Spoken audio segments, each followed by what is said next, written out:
What's going on, everybody, and welcome back to the channel. And in today's video I'm going to be doing my post week 1 NFL Power Rankings 2022 season. All the games are done for week 1. It was a crazy week 1, Sunday's games, and then last night's Monday night thriller between Russell Wilson and his former team. So let's begin without further ado, and I am hyped.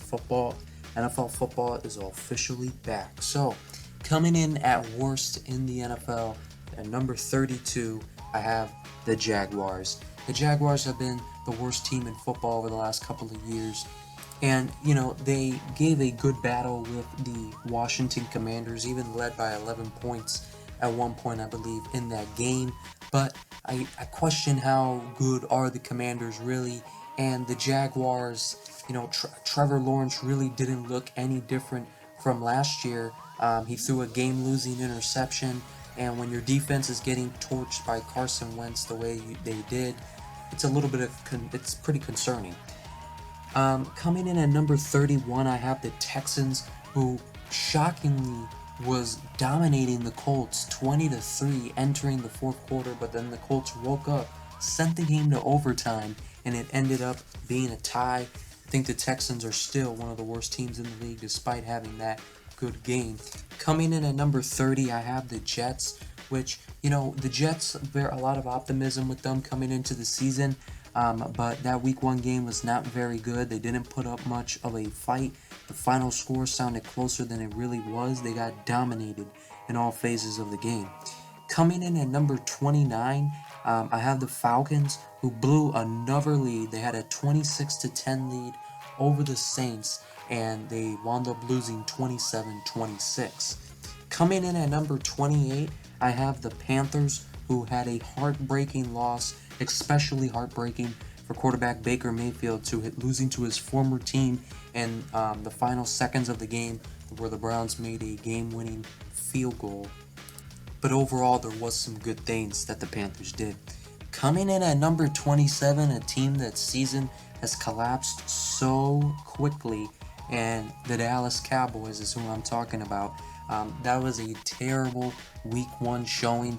With Dak Prescott, they looked terrible, and now they're not even going to have Dak Prescott for 4 to 6 weeks, maybe a little more. So, I think they're going to stick with Cooper Rush as their quarterback, but this season is really not looking good for them. I mean, the receiving core is not very good. The offensive line is not very good, and without an offensive line, you don't got a running game, so it's not a good situation for the Cowboys, and I think they're in for a long season. Coming in at number 26, I have the Lions, who gave a very good game to the Eagles, a high-scoring game. Their defense could not stop the Eagles, but their offense kept moving the ball on that physical Eagles defense, which is encouraging, a team that just does not give up. Coming in at number 25, I have the Bears, who had a upset win over the 49ers at home. I picked the Bears for that game, but I wasn't confident with it. I just had a hunch, sloppy weather in Chicago. I thought it was a game that maybe the Niners let slip away, but the Bears defense dominated Trey Lance throughout the entire game. That Bears defense, I think, has some good pieces that people don't really realize. They got a good young secondary with Kyler Gordon and Jaquan Brisker. They still have Eddie Jackson. They got Robert Quinn. They got Jalen Johnson at corner. That's a good defense, but that offense is lacking a lot of weapons for Justin Fields. Coming in at number 24, I have the Seahawks, who got a shocking win last night. I did not pick the Seahawks going into that game, but it didn't surprise me that they pulled out the win, even though on paper it was stunning. Because I had a feeling the Seahawks would go into this game playing like if this is their Super Bowl. They did not want to lose on Monday Night Football Week 1 against Russell Wilson. That would have been very bad for the franchise, for the front office, and for the team. So it was a vital win for them. And who knows, maybe this can shift their season in the right direction. Coming in at number 3, I have the Cardinals, who got blown out by my Kansas City Chiefs. More on the Chiefs later. I don't think there's too much to be concerned about for the Cardinals, at least not yet. Right now, they're missing some players. Once DeAndre Hopkins and Rondell Moore come back and on offense, and once J.J. Watt comes back, I think this will be a much stronger team, and they're facing a team that is just too good in the Kansas City Chiefs. Coming in at number 22, I have the Washington Commanders, who came out with a win to get to 1-0, but I question, how legitimate is that win since it was against the Jaguars and they were playing at home. Coming in at number 21, I have the Tennessee Titans, who lost to the New York Giants and a wild ending where the Giants went for two. They went for the win. Coming into the season, I didn't feel good about the Titans, and this might be a precursor of what's to come with a older Derrick Henry and not many good weapons at the wide receiver position. Coming in at number 20, the Patriots, their offense could not get going. The offensive struggles that people predicted would happen due to the play calling were exhibited in real game time. I don't know what's going on with the Patriots. Mac Jones is dealing with some back spasms, so he may not even play next week. He thinks he can, but we'll see how that goes. Coming in at number 19, the 49ers. I still think that the 49ers can be a top tier team in the NFC. I think that, it's just one of those games that let's see how the 49ers respond this upcoming week at home. I think that, it was week 1, it was in Chicago, it was a muddy, rainy day, Trey Lance's first start. I think it was one of those games where, they look back upon it was just, one of those days. I think the 49ers will bounce back, but if they don't, which it's very possible they don't, because, Trey Lance really did not look good despite all the help he's been getting. I think they need to consider going back to Jimmy Garoppolo. Coming in at number 18, I have the Bengals, who lost to the Pittsburgh Steelers. I picked the Bengals to not make the playoffs coming into the year. There's obviously still a long way to go, but that offensive line, like I have mentioned, I don't think it's that much improved as people think it is. They thought that signing a couple players and overnight it'll be fixed. It's not how the Chiefs did it. Burrow got sacked 7 times. He threw 4 picks and he fumbled. It felt like the Bengals had 2 opportunities to win it, once with an extra point and once with a field goal. Evan McPherson could not come through either time though. Coming in at number 17, I have the Colts, who I was high on coming into this year, I can't lie, and I still think that, they'll bounce back. I think that, it's a week 1 game against a division rival. The Texans, for whatever reason, always play great in week 1, at least over the last few years they have. So we'll see how it keeps going for the Colts, but a tie with the Texans is definitely not a good look. Coming in at number 16, I have the Giants, who I felt good about coming into this season. I don't think it will translate to a playoff berth, but they have a very good coaching staff, as I mentioned in my preview video, and they got some offensive weapons on that team. So I think that things are trending right with the Giants, and that mentality of going for 2 at the end proved what kind of coach the New York Giants have. Coming in at number 15, I have the Cleveland Browns, who are off to a 1-0 start. And Jacoby Brissett played okay, but their defense played pretty well until the 4th quarter, but they were able to win it anyway. Their running game looked very strong with Nick Chubb and Kareem Hunt. I think the Browns are going to be a tough team to play if you don't have a good offensive line or if you don't have a good run D like the Panthers did. But I think against, other powerful teams, the Browns will have a tough time, especially with Jacoby Brissett at quarterback. Coming in at number 14, I have the Denver Broncos, who had a really disappointing loss to the Seattle Seahawks to open up their season. I think we'll see how things keep going for the Broncos. I think this whole idea that the Broncos were a super team that all they needed was a quarterback, I think that was overblown big time, but it's still a very young, talented team. And I think as the season goes on and Russell Wilson gets to know his young receivers better, I think they're going to get better as the year goes on. But I think this upcoming this season right here, I don't think this is the year for the Broncos, but they still will be a contender. Coming in at number 13, I have the Steelers, who got a win over the Bengals, a big win, might I add, where, Mitchell Trubisky played okay. He didn't play great, but he played okay. He didn't lose them the game, unlike how Joe Burrow lost the Steelers the game. But they lost TJ Watt, and TJ Watt could be out for 6 weeks, or if he decides to get surgery, he could be out for the year.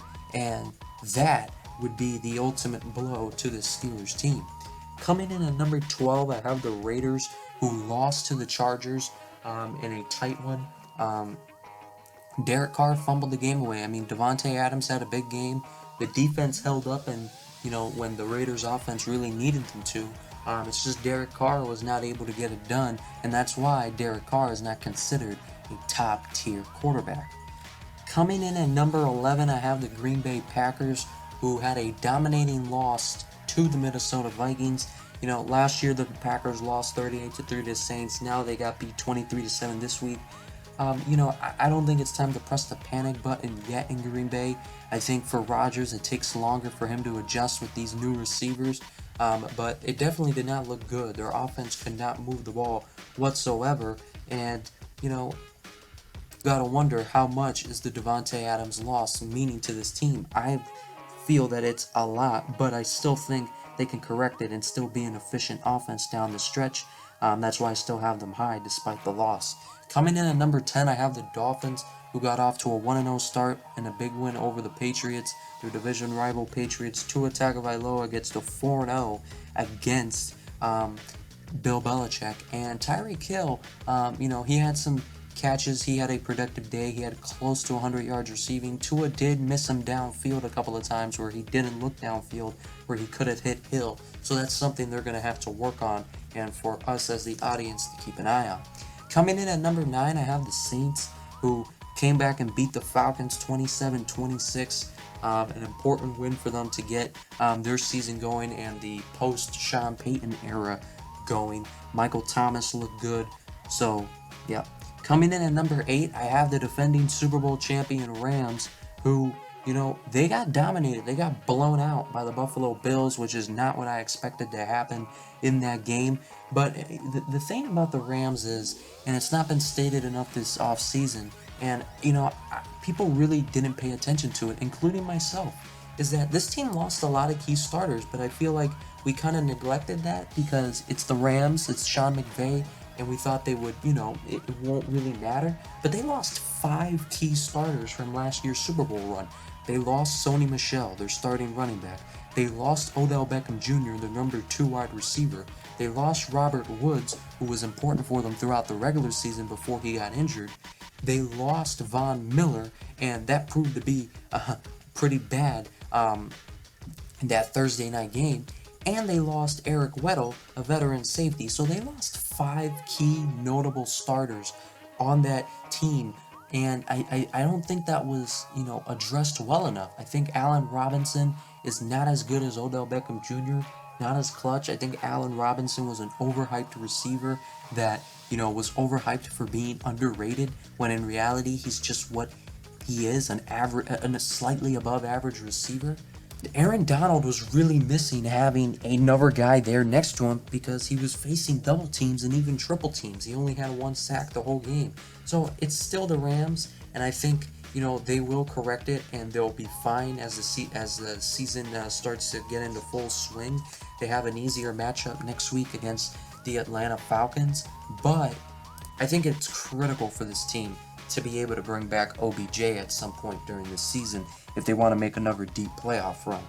Coming in at number 7, I have the Eagles. The Eagles, one of the most hyped up teams, coming into the year, and they answered that hype with a win over the Detroit Lions. The defense did not play that well, if we're being honest, but that offense looked very good. Jalen Hurts had 17 carries for 90 yards along with a couple of touchdown passes. A.J. Brown looked very good with the Eagles. Devontae Smith was involved. That offense is going to be a very tough offense to stop. And I think the Eagles, the NFC East is theirs. I think it's theirs. Coming in at number 6, I have the Vikings, who I was high on coming into this year. But the main reason I felt that they were not going to go to the next level is because of quarterback Kirk Cousins, because I questioned how he would be able to play in those tight games against tough teams, and he played really well in this week 1 matchup.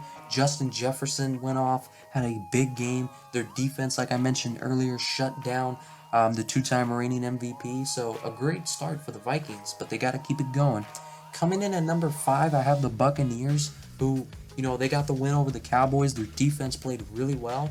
Their offense struggled a bit, especially in the red zone, something that should be corrected with a Tom Brady-led team. And all those people who said Julio Jones is washed and all that, I wonder where they're at now, because Julio Jones looked like he is back. I said it when he signed with the Bucs. I thought that was a great signing for the Bucs and for Julio. I think what happened with Julio was he was dealing with injuries, and then when he went to the Titans, it wasn't a good fit. I think now that he's fully healthy and on a team that fits his skill set, he's going to be back. Coming in at number 4, I have the Ravens, who had a dominating win over the Jets. Their running game looked good. Lamar Jackson played very well. Their defense played very well.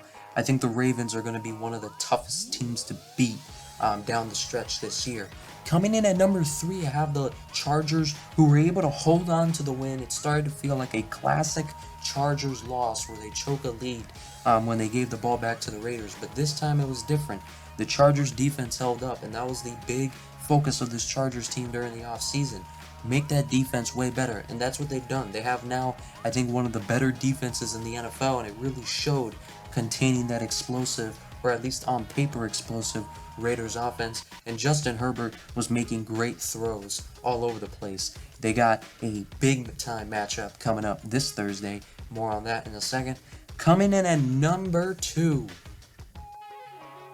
the Buffalo Bills. The Bills got a big-time win over the defending Super Bowl champions, went into the Rams' house and blew the crap out of them.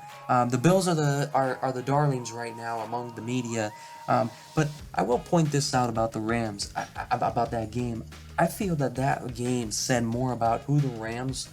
I think it said more about the Rams than it did about the Bills. The Bills are a very good team, and only a very good team could be able to do what they did. But I think the Rams' offensive line has major issues that I think almost any team could have rushed the passer well against.